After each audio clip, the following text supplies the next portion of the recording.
Hello, this is Steve Shaw, National Coordinator of Football Officials and Secretary Rules Editor, and this is the fifth in our series of media videos, and we'll be showcasing action from this past weekend's games, October 10th. Now, a couple of points of note. Scoring continues to increase. We're up to 58.4 points per game. That's almost 2.5 points over last year's average. And so, not surprisingly, game times are up as well. We're averaging 3 hours and 24 minutes, and that's up over 3 hours and 16 minutes from last year. Now, we had a student athlete this past weekend get their second targeting foul for this season. Why is that important? Well, we made a rule change last year, and if in a season a player gets a third targeting foul, then at that point they're not only disqualified from that game, but they're suspended for the entire next game. So that's very important, and it's there to hopefully change the behavior of our players. So with that, let's consider some plays from this past weekend's action. Our first play this week is really a two-play vignette on potential roughing the passer situations. So we know it's roughing the passer if the defender hits a quarterback who's in a passing posture in the knee area or below. But now we're going to see defender number 98, he's going to come in and hit the quarterback low.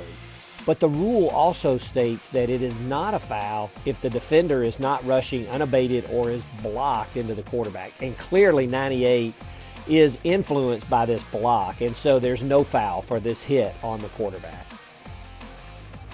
And also the rule states the passer must have one or both feet on the ground while he's in a passing posture. And we're going to see on this play that the quarterback jumps. He doesn't have a foot down on the ground. So there's no foul for contact in the knee area or below. So both of these are legal plays. Now, play 2 is a punt play, and the ruling on the field is going to be a muffed kick by the receiving team, and then the ball is recovered by the kicking team. But as we go back and take a look at the play, what we see is clearly number 23 steps out of bounds on his own, and then he returns inbounds to recover the kick. So the key here is to know, did he reestablish inbounds before recovering the kick? So if he did not reestablish, if he's out of bounds while he first touches his kick, then it's just a kick out of bounds and it belongs to the receiving team at the spot of the end of the kick. But if he did reestablish, he can recover, but there's a foul, because by rule, if any player of the kicking team goes out of bounds on their own and returns in during a scrimmage kick play, it's a foul. So this is very close, but what you're going to see is the out of bounds foot comes up and the left foot is still touching inbounds before he dives and touches and ultimately recovers the ball. So since he did reestablish, he did recover the ball, but now we have a foul for the kicking team player being out of bounds and coming back in. So the only choice by the receiving team is to enforce a 5-yard penalty at the previous spot and replay 4th down. Interesting play here. As we look at play 3, we know by rule that if the quarterback is outside the tackle box or has been outside the tackle box, he can throw the ball away without a receiver in the area, and it's not a foul for intentional grounding as long as the pass crosses the line or the line of scrimmage extended.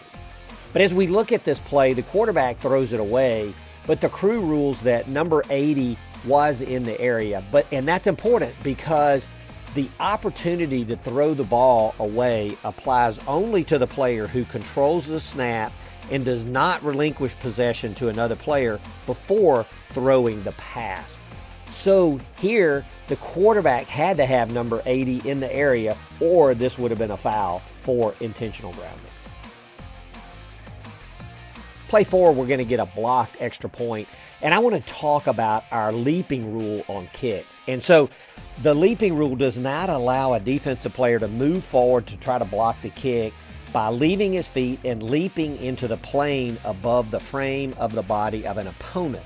But it is not a foul if the player leaping was aligned in a stationary position within 1 yard of the line of scrimmage when the ball was snapped. So this is not a foul. This is a good play by number 90 of the defense. Now, I also want to remind us that we had a rule change this year that said that when the offense is in scrimmage kick formation, that a defensive player within 1 yard of the line of scrimmage must be aligned completely outside the frame of the body of the snapper at the snap, and that's to help protect the snapper. So good play by number 90 on this play. Play 5 is a potential targeting situation. We have a receiver over the middle, and many times fans say to us, what's a player supposed to do?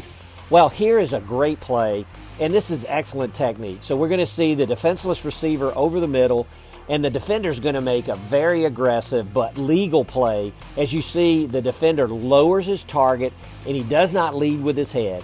And the rules really now are taking effect, because this play would have been a big blow up, probably at the head of this receiver. But what you see here is a hard lick. The defender knocks the ball completely away, but both players get to play the next play. So this is really good work by the defender. Play 6 is a 4th down punt play, and we're going to get a very high snap from the center. And you're going to see the kicker is going to chase the ball down, and he's just going to kick it through the back of the end zone. And we get good hustle by our center judge and referee here. And it's close, but the foul for illegally kicking the ball does take place in the end zone. Now, we're going to get an excellent announcement and signal from our referee. Illegally kicking the ball, offense number 93. The foul occurred in the end zone. Whether the penalty is accepted or declined, the result of the play is a safety. So that's good work. But what if the ball would have been kicked in the field of play, let's say the 2-yard line? Well, the result of the play would have been the same. It would be a safety, but the spot of the foul would be the 2. So the defense now would have a choice. They could either take the results of the play, 2 points and the safety, or they could have the penalty enforced from the 2-yard line. So it would be half the distance to the goal. We'd back it up to the 1. But since the penalty also includes loss of down, it would be 1st and goal for the defense at the 1-yard line. Play 7 is another punt play. A lot can happen on punts. But we get a heads-up play by the return man here. And as you can see, the ball is touched by the kicking team at about the 14-yard line. And this is illegal touching. It's not a foul, but it's a violation that when the ball becomes dead, gives the receiving team the privilege of taking the ball at the spot of the violation. So the ball is still alive, and you're going to see number 7 picks up the ball, and then he's going to be tackled back around the 9. But the receivers have the option to take the ball back at the spot of illegal touching. Even if he had to fumble the ball, they have that. But if he broke off a long run, they could have taken the results of the play. So this is really a smart, low-risk option by number 7 here. Good play. In our last play this week, we get what may appear to look like a horse collar tackle as defender number 13 is going to come in and sack the quarterback. And he grabs him in what appears to be the nameplate area and immediately pulls him down. But note that by rule, horse collar tackle does not apply to a ball carrier, including a potential passer who's inside the tackle box. Now, the tackle box is a 5-yard wide area on each side of the ball when snapped from the line of scrimmage all the way back to the end line. Now, note that the tackle box disintegrates when the ball leaves it, but this is really a good play by number 13 in sacking the quarterback.